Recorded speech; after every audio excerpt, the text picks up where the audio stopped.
In front of me is REALME 8, and let me show you how to activate battery percentage and status bar on the following device.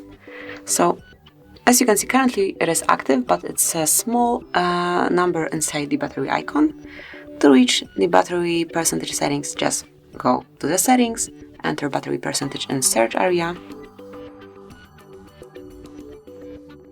Right here, click on it, not this one, sorry, this one. And you can pick the preferred option, so it can be outside the battery icon. In my opinion, it's the best because it's more visible. Then obviously you can hide it, so it is not displayed. Or you can pick this option that we previously had, so inside battery icon, so it is located inside the icon. And this is it. This is how you can manage battery percentage in your phone and status bar, obviously. Thank you for watching.